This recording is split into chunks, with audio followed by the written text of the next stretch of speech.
லேவியராகமம் அதிகாரம் 4 வசனம் 1.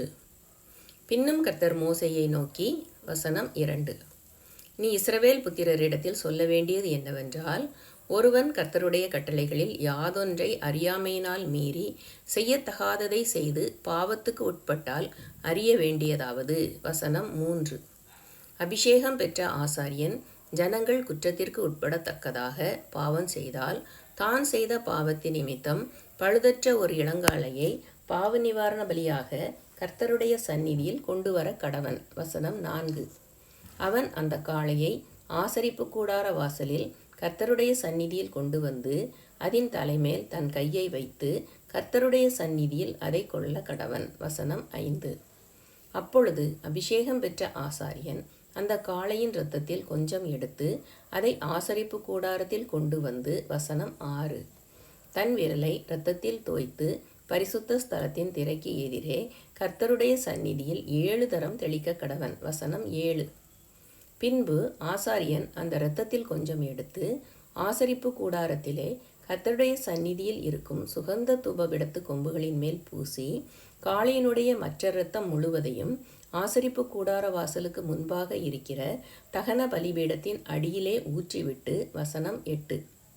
பாவ நிவாரண பலியான காளையின் எல்லா கொழுப்புமாகிய குடல்களை மூடிய கொழுப்பையும் அவைகள் மேல் இருக்கிற கொழுப்பு முழுவதையும் வசனம் 9. 2 குண்டிக்காய்களையும் அவைகள் மேல் சிறு குடல்களினிடத்தில் இருக்கிற கொழுப்பையும் குண்டிக்காய்களோடே கூட கல்லீரலின் மேல் இருக்கிற ஜவ்வையும் வசனம் 10. சமாதான பலியின் காளையில் இருந்து எடுக்கிறது போல அதிலிருந்து எடுத்து அவைகளை தகன பலிபீடத்தின் மேல் தகனிக்க கடவன். வசனம் 11. காளையின் தோலையும் அதன் மாம்சம் முழுவதையும் அதன் தலையையும் தொடைகளையும் அதன் குடல்களையும் அதன் சாணியையும் வசனம் 12. காளை முழுவதையும் பாளையத்துக்கு புறம்பே சாம்பல் கொட்டுகிற சுத்தமான இடத்திலே கொண்டு போய் கட்டைகளின் மேல் போட்டு அக்கினியாலே சுட்டெரிக்க கடவன். சாம்பல் கொட்டியிருக்கிற இடத்திலே அதை சுட்டெரிக்க கடவன். வசனம் 13. இஸ்ரவேல் சபையார் எல்லாரும் அறியாமையினால் பாவம் செய்து காரியம் தங்கள் கண்களுக்கு மறைவாய் இருக்கிறதினால் கர்த்தருடைய கட்டளைகளில் யாதொன்றை மீறி செய்யத்தகாததை செய்து பாவத்துக்குட்பட்டு குற்றவாளிகளானால் வசனம் 14. அவர்கள் செய்த பாவம் தெரிய வரும்போது சபையார் அந்த பாவத்தின் நிமித்தம் ஒரு இளங்காளையை ஆசரிப்பு கூடாரத்துக்கு முன்பாக பலியிட கொண்டு வர வேண்டும். வசனம் 15. சபையின் மூப்பர் கர்த்தருடைய சந்நிதியில் தங்கள் கைகளை அதன் தலைமேல் வைக்க கடவர்கள். பின்பு கர்த்தருடைய சந்நிதியில் அந்த காளையை கொல்ல வேண்டும். வசனம் 16. அப்பொழுது அபிஷேகம் பெற்ற ஆசாரியன் அதன் இரத்தத்தில் கொஞ்சம் எடுத்து ஆசரிப்பு கூடாரத்தில் கொண்டு வந்து வசனம் 17. தன் விரலை இரத்தத்தில் தோய்த்து கர்த்தருடைய சந்நிதியில் திரைக்கு எதிரே 7 தரம் தெளித்து வசனம் 18. ஆசரிப்பு கூடாரத்தில் கர்த்தருடைய சந்நிதியில் இருக்கும் பலிபீடத்தின் கொம்புகளின் மேல் அந்த இரத்தத்தில் கொஞ்சம் பூசி மற்ற இரத்தமெல்லாம் ஆசரிப்பு கூடார வாசலில் இருக்கிற தகன பலிபீடத்தின் அடியிலே ஊற்றிவிட்டு வசனம் 19. அதன் கொழுப்பு முழுவதையும் அதிலிருந்து எடுத்து பலிபீடத்தின் மேல் தகனித்து வசனம் 20. பாவ நிவாரண பலியின் காளையை செய்த பிரகாரம் இந்த காளையையும் செய்து இவ்வண்ணமாய் ஆசாரியன் அவர்களுக்கு பாவ நிவிர்த்தி செய்ய கடவன். அப்பொழுது அது அவர்களுக்கு மன்னிக்கப்படும். வசனம் 21. பின்பு காளையை பாளையத்துக்கு புறம்பே கொண்டு போய் முந்தின காளையை சுட்டரித்தது போல சுட்டரிக்க கடவன். இது சபைக்காக செய்யப்படும் பாவ நிவாரண பலி. வசனம் 22. ஒரு பிரபு தன் தேவனாகிய கர்த்தருடைய கட்டளைகளில் யாதொன்றை மீறி அறியாமையினால் செய்யத்தகாததை செய்து பாவத்துக்குட்பட்டு குற்றவாளியானால் வசனம் 23. தான் செய்தது பாவம் என்று தனக்கு தெரிய வரும்போது அவன் வெள்ளாடுகளில் பழுதற்ற ஒரு இளங்கடாவை பலியாக கொண்டு வந்து வசனம் 24. அந்த கடாவின் தலைமேல் தன் கையை வைத்து கர்த்தருடைய சந்நிதியில் சர்வாங்க தகன பலி கொல்லப்படும் இடத்தில் அதை கொல்ல கடவன். இது பாவ நிவாரண பலி. வசனம் 25. அப்பொழுது ஆசாரியன் அதன் இரத்தத்தில் கொஞ்சம் தன் விரலால் எடுத்து தகன பலிபீடத்து கொம்புகளின் மேல் பூசி மற்ற இரத்தத்தை தகன பலிபீடத்தின் அடியிலே ஊற்றிவிட்டு வசனம் 26.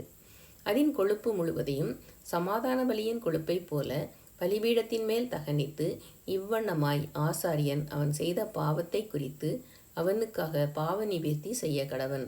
அப்பொழுது அது அவனுக்கு மன்னிக்கப்படும். வசனம் 27. சாதாரண ஜனங்களில் ஒருவன் அறியாமையினால் கர்த்தரின் கட்டளைகளில் யாதொன்றை மீறி செய்யத்தகாததை செய்து பாவத்துக்குட்பட்டு குற்றவாளியானால். வசனம் 28. தான் செய்தது பாவம் என்று தனக்கு தெரிய வரும்போது அவன் தான் செய்த பாவத்தின் நிமித்தம் வெள்ளாடுகளில் பழுதற்ற ஒரு பெண்குட்டியை பலியாக கொண்டு வந்து. வசனம் 29. பாவ நிவாரண பலியின் தலைமேல் தன் கையை வைத்து சர்வாங்க தகன பலியிடும் இடத்தில் அந்த பாவ நிவாரண பலியை கொல்ல கடவன். வசனம் 30.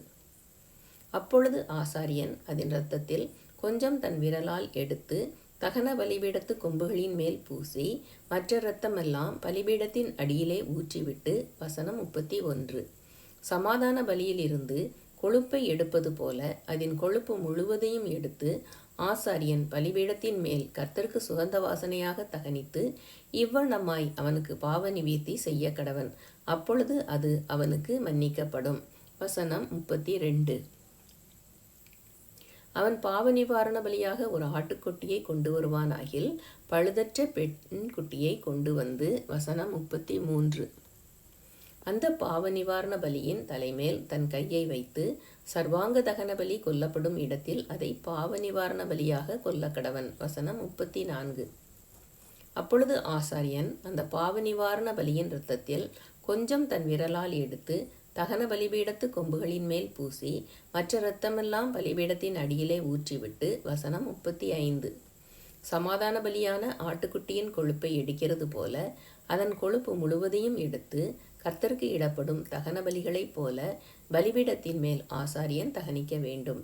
இவ்வண்ணமாய் அவன் செய்த பாவத்துக்கு ஆசாரியன் பாவ நிவர்த்தி செய்ய கடவன். அப்பொழுது அது அவனுக்கு மன்னிக்கப்படும். லேவியராகமம் அதிகாரம் 4 முற்றிற்று.